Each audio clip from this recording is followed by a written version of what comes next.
Hello guys, स्वागत है आपका मेरे लेसन नंबर 2 में। तो गाइस, हमारे कोर्स के अंदर मैंने लेसन नंबर 1 था, उसके अंदर कंप्लीट ओवरव्यू दिया था आप लोगों को सी पैनल का।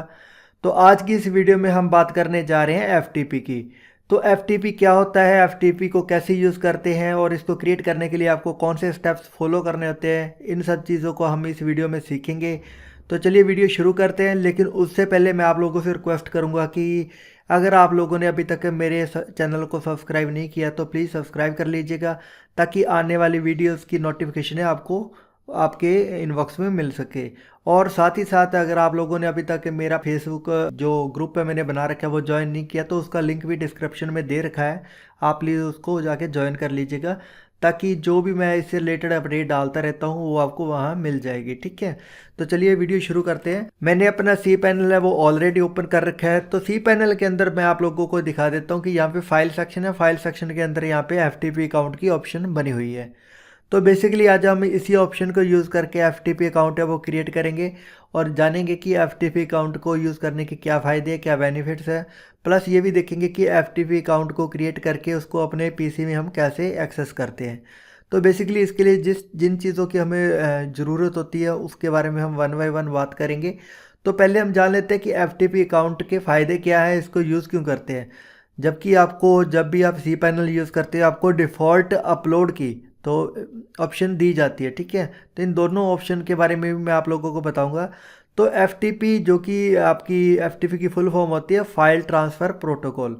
तो ये एक ब्राउज़र प्रोटोकॉल है जिसका यूज़ किया जाता है आपके पीसी से या फिर आप सर्वर से आपके पीसी में और पीसी से आपके सर्वर में डाटा को ट्रांसफ़र करने के लिए। तो बेसिकली ये आपके पीसी के टीसीपी आईपी कनेक्शन को, जो कि आपका नेटवर्क के अंदर प्रोटोकॉल यूज़ होता है, उसके साथ ये कोऑर्डिनेशन बना के एक कनेक्शन सेटअप करता है कि आपका कंप्यूटर और आपका सर्वर दोनों एक दूसरे के साथ फाइल्स ट्रांसफ़र कर सकते हैं। ठीक है, तो ये होती है इसकी डेफिनेशन एफटीपी की। तो अब बात कर लेते हैं कि एफटीपी को यूज़ करने के बेनिफिट क्या है। तो इस वीडियो में मैं जैसे ही आप लोगों को आगे इसकी चीज़ें बताऊंगा तो आपको सिंगल सिंगल बेनिफिट डिस्क्राइब करूंगा।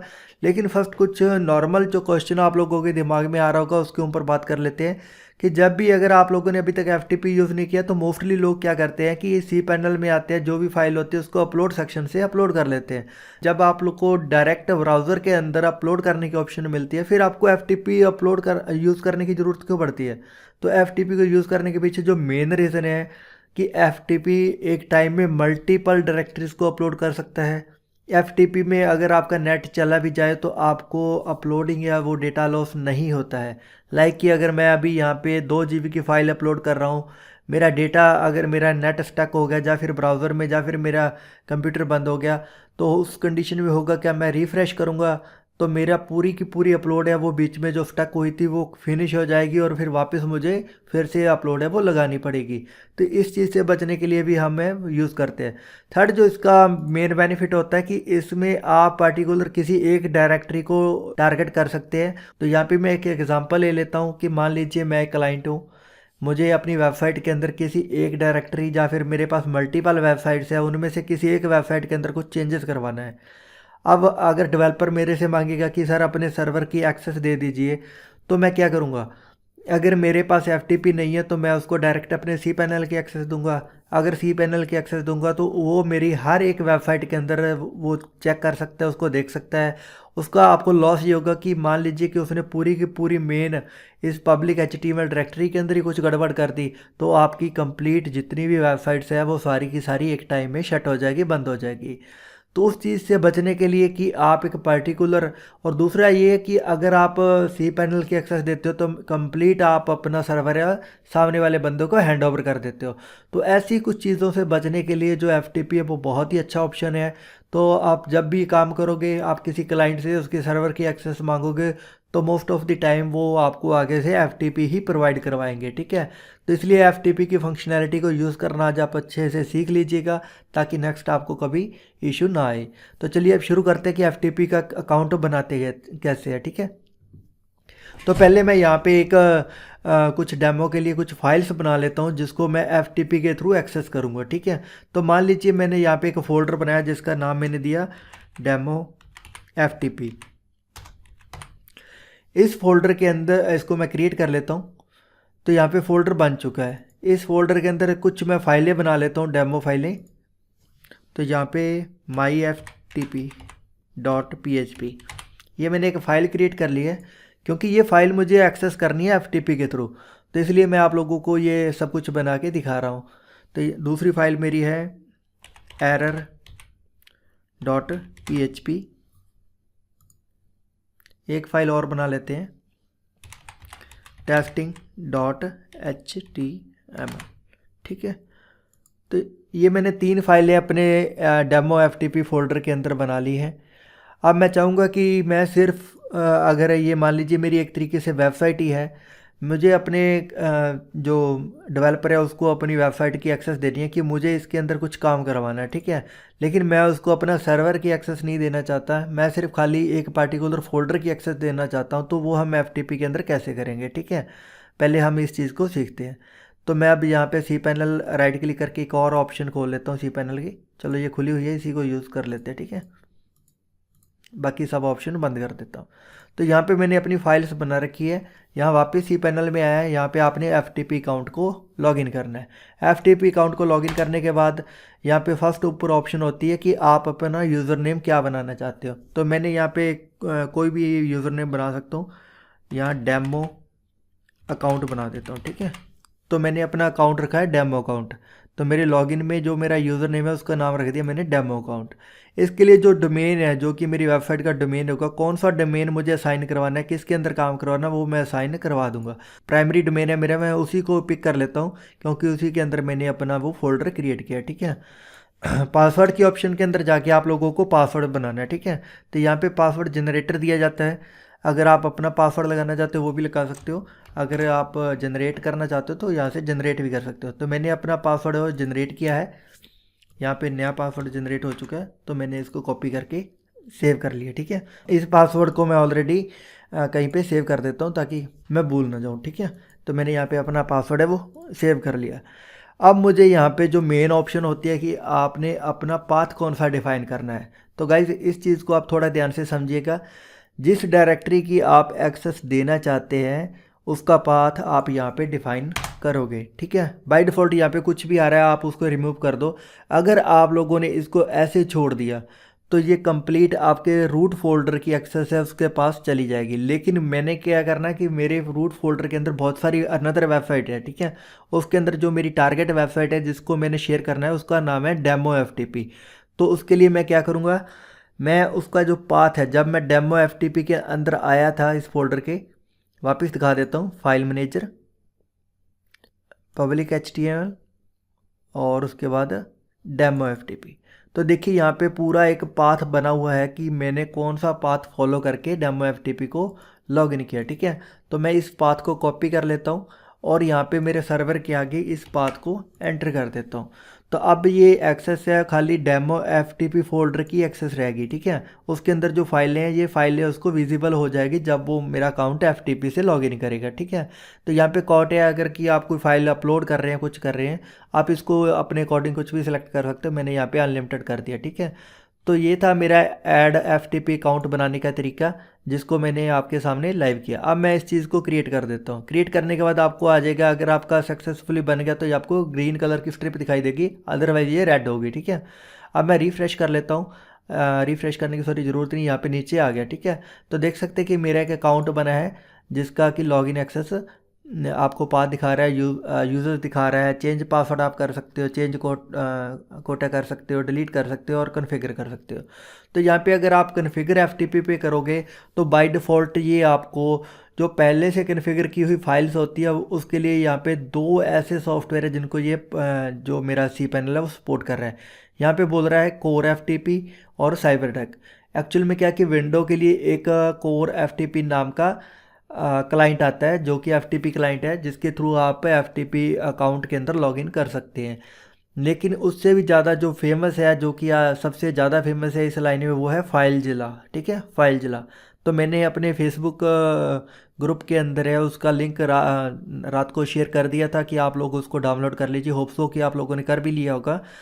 तो आप लोगों के पास अगर वो ऑलरेडी इंस्टॉल्ड है तो आप उसको अपने कंप्यूटर में जाके फाइलज़िला लिखोगे तो आपके पास फाइलज़िला का ही एक्सेस आ जाएगी। तो ये इंटरफेस है फाइलज़िला का। फाइल जिला की यहाँ पे ऑप्शन से दिखाई दे रहा है। तो हमें क्या चाहिए, जब मैंने यहाँ पे अपना अकाउंट क्रिएट किया था तो मेरा वहाँ पे इसने मैनुअली सेटिंग के लिए यहाँ पे कुछ मुझे एक्सेस दिया कि मेरा एफ का यूज़र नेम क्या है, एफ सर्वर क्या है, एफ पोर्ट कौन सी है, नंबर कौन सा, ठीक है। और अगर मेरे पास विंडो के अंदर कोर एफ है, मैं क्या, तो मैं डायरेक्ट सीधी सी एफ कॉन्फ़िगरेशन फाइल डाउनलोड करके उसमें इंपोर्ट करवा के एक्सेस कर सकता हूँ, ठीक है। तो फिलहाल मेरे पास ये दोनों ही है, मैं दोनों ही आपको करके दिखाऊंगा। पहले हम मैनुअली करके देखते हैं कि मैनुअली एक्सेस कैसे करना है। तो मैं यहाँ पे फाइल जिला ओपन कर लेता हूँ। तो यहाँ पे देखिए दोनों फाइलों को बराबर ओपन कर लेता हूँ ताकि आप लोगों को थोड़ा ईजिली समझ में आ जाए।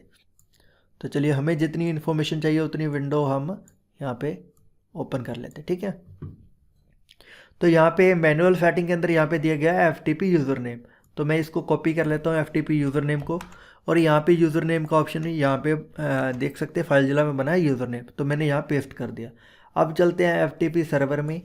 तो एफ सर्वर का यहाँ पे बना हुआ है, ठीक है। और हम तीसरी ऑप्शन है यहाँ पे पोर्ट है, पोर्ट के अंदर 21 डाल देते हैं। अब बात करते हैं पासवर्ड की। पासवर्ड जो कि मैंने ऑलरेडी सेव कर लिया था, इसको कॉपी कर लेता हूँ और यहाँ पे पासवर्ड भी डाल देता हूँ। तो अब सारी इन्फॉर्मेशन मैंने यहाँ पे फाइल जिला में इंसर्ट कर दिया। अब मैं अपने अकाउंट को एक्सेस करता हूँ। तो मैं क्विक कनेक्ट के ऊपर क्लिक करूँगा तो ये वेरिफिकेशन के लिए एक सर्टिफिकेट जनरेट करेगा, जिसको खाली आपने ओके करना है। ओके करने के बाद देखेंगे कि ये वापस आपकी लॉगिन जो एक्सेस है उसको वापस करेगा, ठीक है। तो आप देख सकते हैं कि इसने मेरे पार्टिकुलर जो सर्वर है उसको एक्सेस कर लिया है। तो चलिए अब मैं आपको बड़ी करके स्क्रीन दिखा देता हूँ।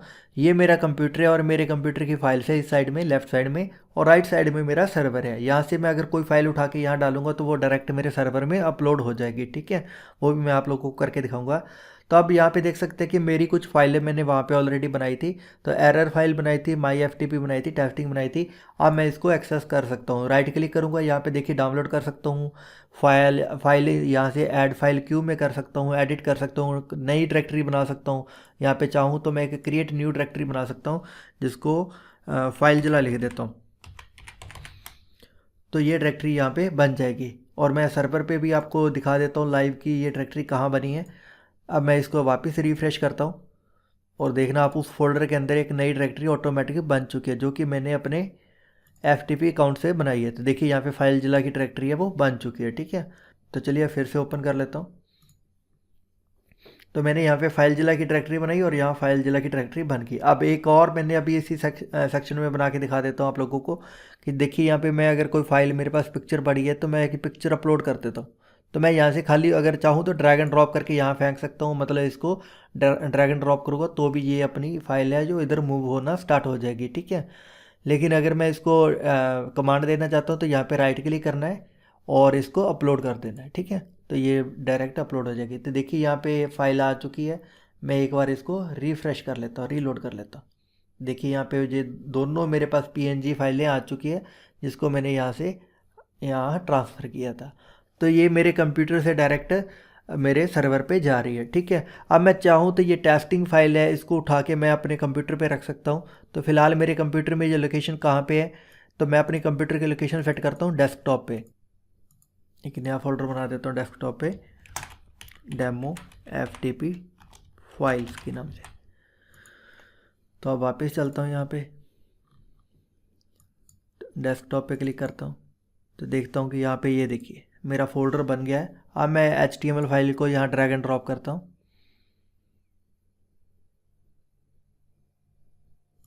FTP को भी कर देता हूँ, माई FTP को। तो ये दोनों फाइलें ट्रांसफ़र हो चुकी है। देखिए मैंने यहाँ पे फोल्डर बनाया था डेमो FTP फाइल, तो ये देखिए दोनों फाइलें मेरे पास आ चुकी है। तो मैंने अभी क्या किया कि मैंने डायरेक्ट अपने कंप्यूटर से सर्वर के ऊपर अपलोड किया और कुछ फाइलें सर्वर से उठा के अपने कंप्यूटर में वापस ट्रांसफ़र की, ठीक है। तो इस तरीके से आप अपने जो फाइल्स हैं उनको मैनेज कर सकते हैं, ट्रांसफ़र कर सकते हैं। तो जब भी कभी आपको अपनी वेबसाइट के ऊपर डाटा अपलोड करना होता है तो आप इसका यूज़ कर सकते हैं, ठीक है। तो अब बात कर लेते हैं कि अगर यही चीज़ मैं यहाँ से करता तो उसमें इशू क्या था। इशू कुछ भी नहीं है गाइज, लेकिन होता क्या कि जब भी हमें कोई लार्ज फाइल्स अपलोड करनी होती है तो ये सिक्योर होता है, ठीक है। तो मैंने यहाँ पे आप लोगों के लिए कुछ पॉइंट निकाल के रखे हैं जो कि आपको ईजिली समझ में आ जाएगा कि हमें क्यों यूज़ करना है। कि यहाँ पे आपको मल्टीपल फाइल्स को अपलोड करने की मिलती है। मान लीजिए कि एग्जांपल के लिए अब मैं दिखा देता हूँ आपको कि कैसे मल्टीपल साइट्स। अब पता नहीं कि मुझे कितना डाटा है यहाँ पे नेट के, ये कितनी फाइलें हैं, किसको अपलोड करने में सर्वर में कितना टाइम लगेगा। ठीक है, मैंने यहाँ पे क्या किया कि Ctrl+A किया और उठा के सारी की सारी फाइलें डाल दी। अब इतना डालने के बाद मुझे अब मेरी सरदर्दी ख़त्म हो चुकी है। देखिए नीचे यहाँ पे पूरा प्रोसेस चल गया है और यहाँ पे क्यू में कितनी फाइलें हैं, ट्रांसफ़र कितनी हो चुकी हैं।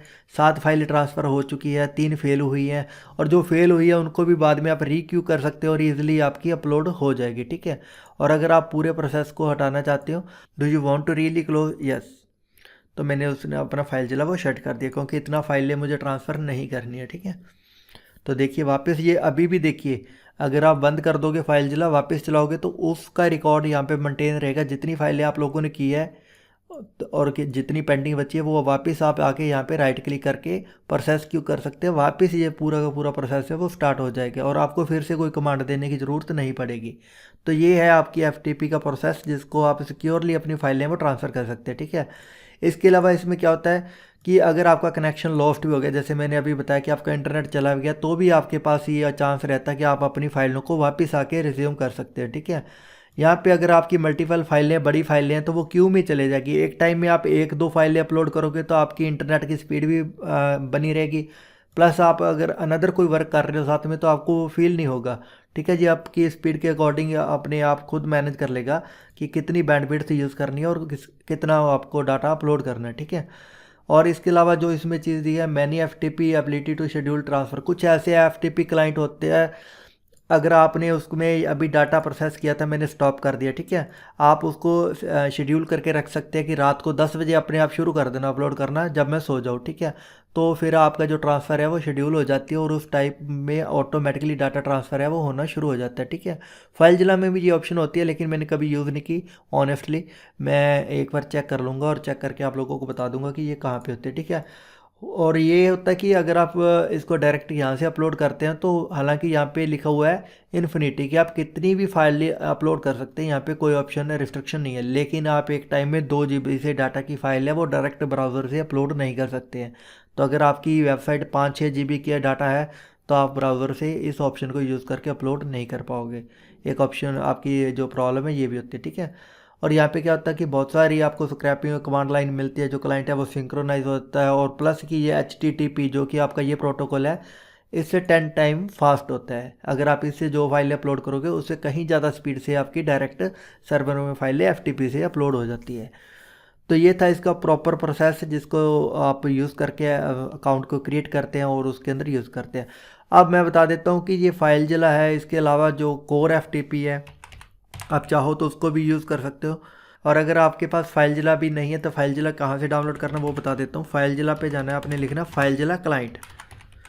तो बेसिकली आपको क्या करना होता है, क्लाइंट करना होता है, सर्वर की आपको रिक्वेस्ट नहीं डालनी होती। ठीक है, सर्वर क्लाइंट दोनों होते हैं इसके, लेकिन आपको डाउनलोड करना है सिर्फ क्लाइंट। ठीक है, तो यहाँ पे आप इसकी फ्री वेबसाइट पे जाएंगे। आपका कंप्यूटर 64 बिट का है या 32 बिट का, उसके अकॉर्डिंग आप डाउनलोड करोगे। तो बेसिकली यहाँ पे 64 बिट आपको ऊपर मिल जाएगा, लेकिन अगर 32 बिट चाहिए तो आप शो एडिशनल पे करिए और यहाँ पे 32 बिट को आप डाउनलोड कर लीजिए। तो ये क्या है, फाइल जिला क्लाइंट। तो आपने सर्वर नहीं करना है, सर्वर भी आता है, फाइल जिला सर्वर भी आता है, वो नहीं करना है, सिर्फ खाली क्लाइंट करना है। ठीक है, तो उसके थ्रू आप, ये एक तरह की यूटिलिटी सॉफ्टवेयर है, इसके थ्रू आप अपने अकाउंट को एक्सेस कर सकते हैं। होप्स हो कि आपको FTP का कंसेप्ट है वो समझ में आ चुका होगा। अगर फिर भी आप लोगों को कुछ इशू है तो आप फेसबुक ग्रुप के अंदर जाके क्वेश्चन रेज करिए, वहाँ पे पूछिए, मैं आप लोगों को सपोर्ट करूँगा। कमेंट करिए यूट्यूब पे, वहाँ भी रिप्लाई करूँगा। ठीक है, और जो हमारा नेक्स्ट लेक्चर है उसके बारे में बात कर लेते हैं कि नेक्स्ट वीडियो में हम क्या सीखेंगे। तो हमारी जो नेक्स्ट वीडियो है उसके अंदर हम बात करेंगे कि हम वर्डप्रेस को अपने सर्वर के ऊपर मैनुअली और ऑटोमेटिकली कैसे इंस्टॉल कर सकते हैं। तो ये हमारा लेसन नंबर 3 जो कि आपको कल देखने को मिलेगा। ठीक है, तो गाइज़ आज की वीडियो में बस इतना ही। Thank you so much.